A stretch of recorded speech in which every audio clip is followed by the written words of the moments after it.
ಈ ಮಧ್ಯೆ ಬಿಜೆಪಿ ಸಂಸದರ ನಿಯೋಗ ಜಲಶಕ್ತಿ ಸಚಿವರನ್ನ ಭೇಟಿ. ಕಾವೇರಿ ಸೇರಿದಂತೆ ನೀರಾವರಿ ವಿಷಯಗಳ ಕುರಿತು ಚರ್ಚೆಗಾಗಿ ಭೇಟಿಯಾಗಿರೋದು. ಪ್ರಹ್ಲಾದ್ ಜೋಶಿ, ಬಸವರಾಜ ಬೊಮ್ಮಾಯಿ ನೇತೃತ್ವದ ನಿಯೋಗ ನವದೆಹಲಿಯಲ್ಲಿಂದು ಸಿಆರ್ ಪಾಟೀಲ್ರನ್ನ ಭೇಟಿ ಮಾಡಿ ಚರ್ಚೆಗೆ ಮುಂದಾಗಿದೆ. ಜಗದೀಶ್ ಶೆಟ್ಟರ್, ಗೋವಿಂದ ಕಾರಜೋಳ, ಪಿಸಿ ಮೋಹನ್, ವಿಶ್ವೇಶ್ವರ ಹೆಗಡೆ ಕಾಗೇರಿ, ಪಿಸಿ ಗದ್ದಿಗೌಡರ್ ಕೂಡ ಭಾಗಿಯಾಗಿದ್ದಾರೆ. ಒಂದು ಕಡೆ ಪ್ರಾಧಿಕಾರದ ಮೀಟಿಂಗ್ನಲ್ಲಿ ಏನು ಆದೇಶ ಬರುತ್ತೆ ಎನ್ನುವಂತಹ ಕುತೂಹಲ. ಈ ನಡುವೆ ಬಿಜೆಪಿ ಸಂಸದರ ನಿಯೋಗ ಜಲಶಕ್ತಿ ಸಚಿವರನ್ನ, ಕೇಂದ್ರ ಜಲಶಕ್ತಿ ಸಚಿವರನ್ನ ಭೇಟಿಯಾಗಿದ್ದಾರೆ, ಚರ್ಚೆ ನಡೆಸಿದ್ದಾರೆ. ಪ್ರಮುಖವಾಗಿ ಕಾವೇರಿ ವಿಚಾರ ಹಾಗೆ ನೀರಾವರಿ ವಿಷಯಗಳ ಕುರಿತು ಚರ್ಚೆ ನಡೆಸ್ತಾ ಇರುವಂಥದ್ದು. ಯಾಕಂದ್ರೆ ರಾಜ್ಯದಲ್ಲಿ ಬರ ಪರಿಸ್ಥಿತಿ ಇದೆ. ಮತ್ತೊಂದೆಡೆ ಈ ಕಾವೇರಿ ನೀರಿನ ಹರಿಯುವಿಕೆ ವಿಚಾರಕ್ಕೆ ಸಂಬಂಧಪಟ್ಟಂತೆ ಈಗ ರಾಜ್ಯದಲ್ಲಿ ನಿಜಕ್ಕೂ ಪರಿಸ್ಥಿತಿ ಸಂದಿಗ್ಧ ಇದೆ. ಇದೆಲ್ಲ ವಿಷಯಕ್ಕೆ ಸಂಬಂಧಪಟ್ಟಂತೆ ಪ್ರಹ್ಲಾದ್ ಜೋಶಿ, ಬಸವರಾಜ ಬೊಮ್ಮಾಯಿ ನೇತೃತ್ವದ ರಾಜ್ಯ ಸಂಸದರ ನಿಯೋಗ ನವದೆಹಲಿಯಲ್ಲಿ ಸಿಆರ್ ಪಾಟೀಲ್ರನ್ನ ಭೇಟಿ ಮಾಡಿ ಚರ್ಚೆ ನಡೆಸಿದೆ. ರಾಜ್ಯ ಬಿಜೆಪಿ ಸಂಸದರೆಲ್ಲರ ನಿಯೋಗ ಕೂಡ ಭೇಟಿಯಾಗಿ ಈ ಚರ್ಚೆಗೆ ಮುಂದಾಗಿರುವಂಥದ್ದು. ಈಗಾಗಲೇ ಬಿಜೆಪಿ ಆಕ್ಷೇಪವನ್ನು ವ್ಯಕ್ತಪಡಿಸ್ತಾ ಇತ್ತು.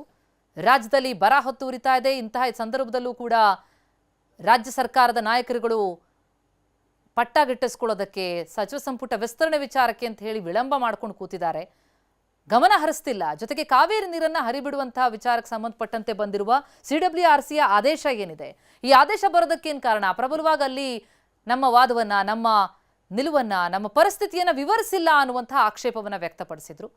ಈಗ ಪ್ರಾಧಿಕಾರದ ಎದುರು ಒಂದು ಕಡೆ ಸಮರ್ಥವಾದ ಮಂಡನೆಗೆ ಅಧಿಕಾರಿಗಳು ಮುಂದಾಗಿದ್ದಾರೆ. ಆದರೆ ಈ ನಡುವಲ್ಲಿ ಬಿಜೆಪಿ ಸಂಸದರ ನಿಯೋಗ ಕೂಡ ತಮ್ಮ ಕಡೆಯಿಂದ ಒಂದಿಷ್ಟು ಪ್ರಯತ್ನಗಳಿಗೆ ಮುಂದಾಗಿದೆ. ಜಲಶಕ್ತಿ ಸಚಿವರನ್ನ ಭೇಟಿ ಮಾಡಿ ನೀರಾವರಿ ವಿಷಯಗಳ ಕುರಿತು, ರಾಜ್ಯದ ಪರಿಸ್ಥಿತಿಯ ಕುರಿತು, ಕಾವೇರಿ ವಿಚಾರವೂ ಸೇರಿದಂತೆ ಚರ್ಚೆಯನ್ನ ನಡೆಸಿದ್ದಾರೆ.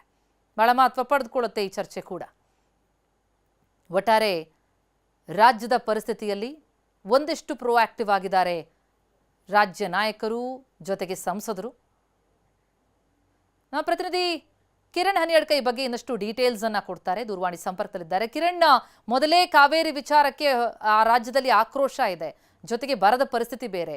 ಸಂಸದರು ಏನ್ ಮಾಡ್ತಿದ್ದಾರೆ ಎನ್ನುವಂಥ ಪ್ರಶ್ನೆಗಳನ್ನ ಜನರು ಕೇಳ್ತಾ ಇದ್ರು. ಈಗ ಕೊನೆಗೂ ಸಂಸದರ ನಿಯೋಗ ಜಲಶಕ್ತಿ ಸಚಿವರನ್ನೇನು ಭೇಟಿ ಮಾಡಿದೆ, ಏನೇನು ಚರ್ಚೆಯಾಗಿದೆ, ಎಷ್ಟು ಮಹತ್ವ ಪಡೆದುಕೊಳ್ಳುತ್ತೆ ಈ ಭೇಟಿ? ಪ್ರತಿಮಾ, ರಾಜ್ಯದಲ್ಲಿ ಕಾವೇರಿ ನೀರನ್ನ ತಮಿಳುನಾಡಿಗೆ ಹರಿಸಬಾರದನ್ನುವಂತಹ ಒತ್ತಾಯ ಮತ್ತು ಪ್ರತಿಭಟನೆಗಳು ನಡೀತಿರುವಂತಹ ಸಂದರ್ಭದಲ್ಲಿ ರಾಜ್ಯ ಸಂಸದರ ನಿಯೋಗ ಕೇಂದ್ರ ಜಲಸಚಿವರನ್ನ ಭೇಟಿ ಮಾಡಿರುವಂತದ್ದು ತುಂಬಾ ಮಹತ್ವನ ಪಡೆದುಕೊಳ್ತಾ ಇದೆ.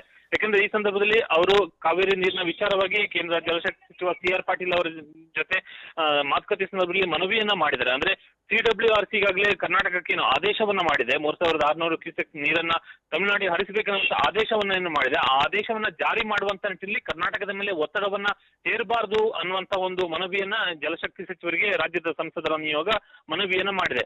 ಇದರ ಜೊತೆಗೆ ರಾಜ್ಯ ಸರ್ಕಾರ ಉದ್ದೇಶಿತ ಮೇಕೆದಾಟು ಅಣೆಕಟ್ಟು ನಿರ್ಮಾಣ ಮಾಡುವಂತ ಪ್ರಸ್ತಾವನೆಯನ್ನು ಇಟ್ಟುಕೊಂಡಿದೆ. ಅದಕ್ಕೆ ಸಂಬಂಧಪಟ್ಟಂತೆ ಬೇರೆ ರಾಜ್ಯಗಳ ಆಕ್ಷೇಪಕ್ಕೆ ಅವಕಾಶ ಇಲ್ಲ ಅನ್ನುವಂತ ಉತ್ತರವನ್ನ ಕೇಂದ್ರ ಸರ್ಕಾರ ಮೊನ್ನೆ ಲೋಕಸಭೆಯಲ್ಲಿ ಕೊಟ್ಟಿತ್ತು. ಆ ಒಂದು ಹಿನ್ನೆಲೆಯಲ್ಲಿ ಕೇಂದ್ರ ಸರ್ಕಾರಕ್ಕೆ ಧನ್ಯವಾದವನ್ನು ಕೂಡ ರಾಜ್ಯದ ಸಂಸದರ ನಿಯೋಗ ಇಲ್ಲಿ ಇವತ್ತಿನ ಮಾತುಕತೆಯ ಸಂದರ್ಭದಲ್ಲಿ ಹೇಳಿದೆ. ಹೀಗಾಗಿ ಪ್ರಮುಖವಾಗಿ ಅದರ ಜೊತೆಗೆ ಈಗ ಕಾವೇರಿ ಹೋರಾಟ ರಾಜ್ಯದಲ್ಲಿ ತೀವ್ರತೆಯ ಕರ್ನಾಟಕದ ಮೇಲೆ ನೀರು ಹರಿಸುವಂತ ನಿಟ್ಟಿನಲ್ಲಿ ಯಾವುದೇ ರೀತಿಯ ಒತ್ತಾಯವನ್ನ ಹೇರುವಂತ ಕೆಲಸಗಳು ಆಗ್ಬಾರ್ದು ಅನ್ನುವಂತ ಪ್ರಮುಖವಾದಂತಹ ಮನವಿಯನ್ನ ಇವತ್ತಿನ ಸಂದರ್ಭದಲ್ಲಿ ಸಂಸದರ ನಿಯೋಗ ಕೇಂದ್ರ ಸರ್ಕಾರಕ್ಕೆ ಮಾಡಿದೆ. ಪ್ರತಿಮಾ, ಥ್ಯಾಂಕ್ ಯು ಕಿರಣ್.